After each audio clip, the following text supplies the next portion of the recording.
বিশ্বনবী 40 বছর ভালো ছিলেন, 40 বছর সবার কাছে আলামিনা সাদিক ছিলেন। তিনি সবার প্রিয় মানুষ। কি আবুল আহাব, কি উতবা, সাইবা, মুগিরা, আবু জেহেল, হেন্দা, উম্মে জামিলা সবার কাছেই প্রিয় মানুষ ছিলেন বিশ্বনবী। কারণ বিশ্বনবী সমাজ নিয়ে তিনি কথা বলেন নাই, রাজনীতি নিয়ে কোনো কথা বলেন নাই, অর্থনীতি নিয়ে কোনো কথা বলেন নাই। 40 বছর নবী যে সবার প্রিয় ছিলেন, 40 বছর পরে কোরআন পেয়ে যখন তিনি রাজনীতি নিয়ে কথা বললেন, সমাজনীতি নিয়ে কথা বললেন, অর্থনীতি নিয়ে কথা বললেন, ওই সোনার মানুষ কি আর সোনার মানুষ থাকলো? কথা বলেন, থাকলো? কেউ তারে পাগল বলল, কেউ তারে জাদুকর বলল, কেউ তারে গণক বলল, কেউ তারে লোভী বলল, সন্ত্রাসী বলল।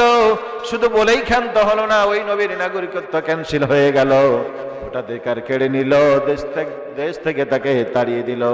ওই নবীকে তিনটি বছর আবু জেহেলের সেই তৈরি করা শিবে আবি তালেবের পাহাড়ি জেলখানায় নবীকে 3 বছর থাকতে হলো। কথা বলেন ঠিক কি না? বন্ধুরা আমার, আমাকে দাওয়াত করে এনেছেন, একরামুল হককে দাওয়াত করে এনেছেন, সুন্দর পরিবেশন করে খাওয়ালেন, সুন্দর বিছানা দিলেন, সুন্দর বসার জায়গা করে দিয়েছেন, এত সুন্দর প্যান্ডেল তৈরি করেছেন, রাত দিন কঠোর পরিশ্রম করে সুন্দর মেলন মেলা সাজিয়েছেন। আমি একরামুল হক যদি ওই নবীর আদলে ওই সত্য সুন্দরের কথা বলি, হতে পারে আমি একরামুল হক এখান থেকে পাগল হয়ে আপনাদের থেকে বিতাড়িত হয়ে যেতে পারি। বলেন ঠিক কি না? মন খারাপ হচ্ছে তো আপনাদের? কথা বলেন, মন খারাপ হচ্ছে? আমার ভাইয়েরা, সূরা নাহলের একটি আয়াত পড়েছি, 90 নম্বর আয়াত, আমি সেই ব্যাপারে কথা বলবো। আমার ভাইয়েরা, তাহলে বান্দা যদি ভালো হয়, মানুষ নেতা যদি ভালো হয়, জাতির জন্য হয় রহমত। ওরা নামাজ কায়েম করে, যাকাত ভিত্তিক অর্থনীতি কায়েম করে, সমাজ থেকে অন্যায় দূর করে, ন্যায়ের সমাজ কায়েম করে, দুনিয়াটা আল্লাহর জান্নাত তৈরি হয়ে যায়। অন্যদিকে ইন্না মুলুকা ইযা দাখালু ক্বরিয়াতান আফসাদুহা ওয়া জাআলু আইসাতা আহলিহা আযিল্লা। জোরে জোরে পড়েন নাউযুবিল্লাহ।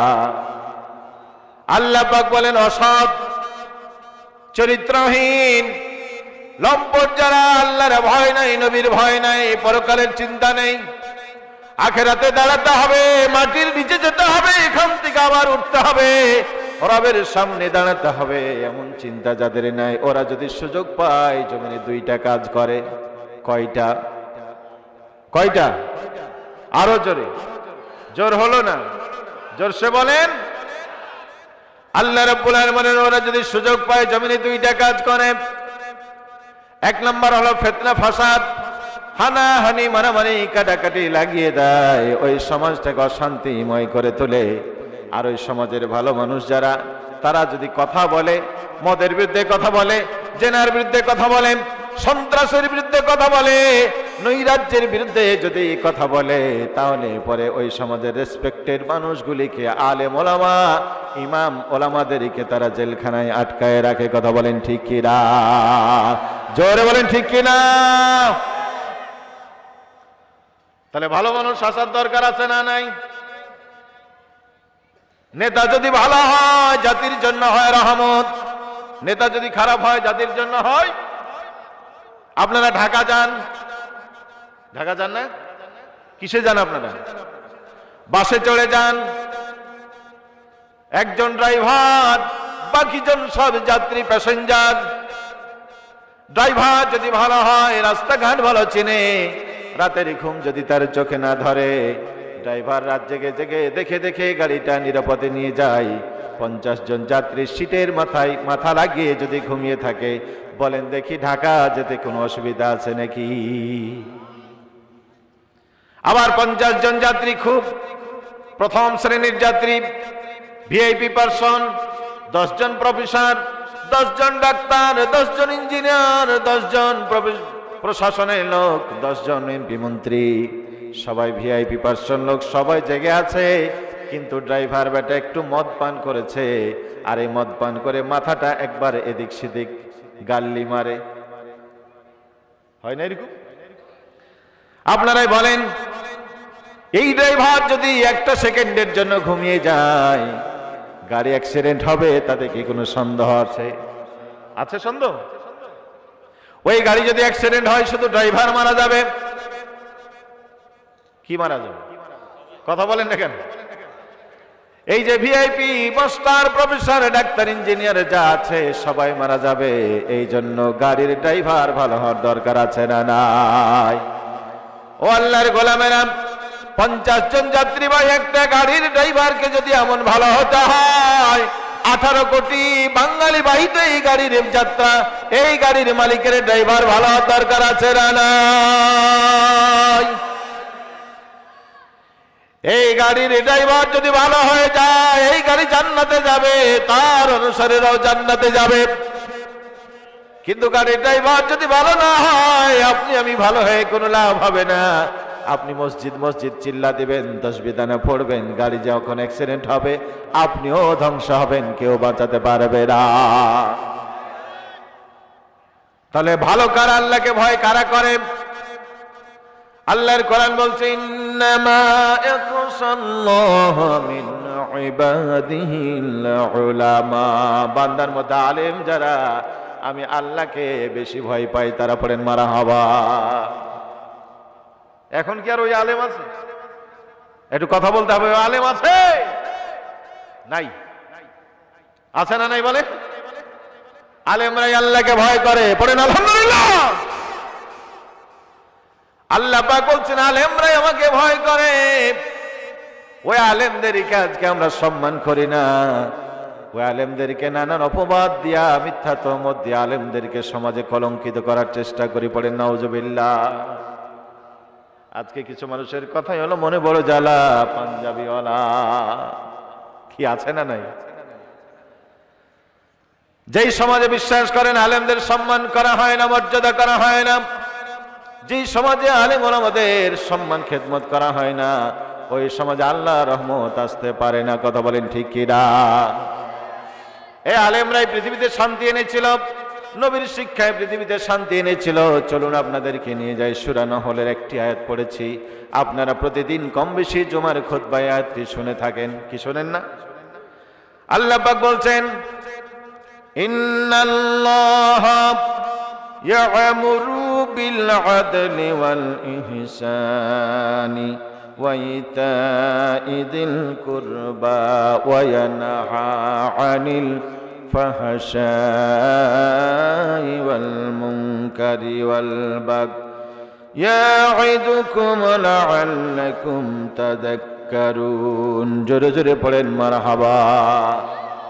আল্লাহ পাক বলেন, নিশ্চয় আল্লাহ তোমাদের আদেশ করলেন, অর্ডার করছেন, আল্লাহ তোমাদের হুকুম দিচ্ছেন।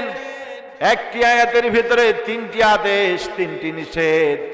কোন মানুষ যদি আয়াতটিকে স্মরণ করে চলতে পারে, কোন জাতি যদি আয়াতের উপর আমল করতে পারে, পৃথিবীতে ওই জাতি হবে সেরা জাতি। পড়েন মারহাবা। একটি আয়াত, 3টি আদেশ, 3টি নিষেধ। প্রিয় ভাইয়েরা, ভালো করে কান লাগান। 1 নম্বর আল্লাহ পাক বলেন, ইন্নামা ইয়া'মুরু বিল আদল। আল্লাহ পাক তোমাদেরকে আদেশ করছেন তোমরা আদল করবে, ইনসাফ করবে, সুবিচারে কায়েম করবে। এই পৃথিবীতে যত অশান্তি আছে, অশান্তির মূল কারণ হলো আজকে ইনসাফপূর্ণ বিচার ব্যবস্থা নাই। আছে? বিচার ব্যবস্থা আছে? উদর পিণ্ডি বুদুর ঘাড়ে চাপিয়ে অপরাধীরা সাজা পায় না, নিরপরাধ মানুষ অপরাধ খেটে শেষ হয় না। কি বলেন ঠিক কি?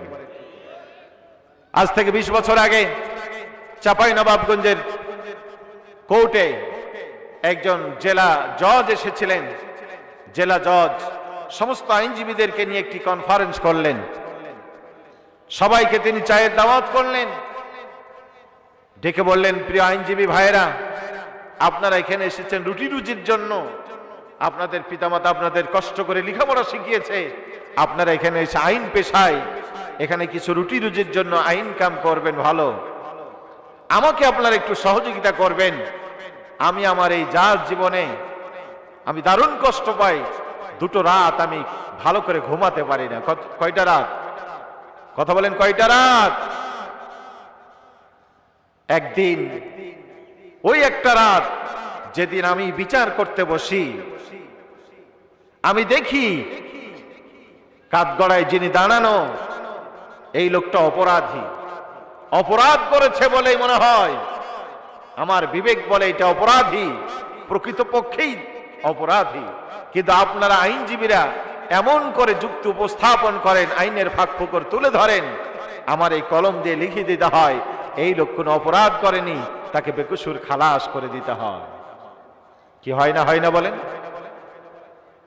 জজ সাহেব বলছেন আমি সেই রাত ঘুমাতে পারি না, আল্লাহকে ডেকে ডেকে বলে রব্বুল আলামিন এমন এক জায়গায় তুমি আমাকে দিয়েছো, একজন অপরাধী মানুষ আসলো, সমাজের সবচেয়ে খারাপ মানুষ আসলো, কত মায়ের কোল খালি করে দিয়েছে, কত বোনের ইজ্জত লুণ্ঠন করেছে, কত নিরাপদ শিশুগুলিকে হত্যা করেছে, গুম করেছে, হাজার অপরাধের অপরাধী, অথচ আমি তাকে শাস্তি দিতে পারলাম না।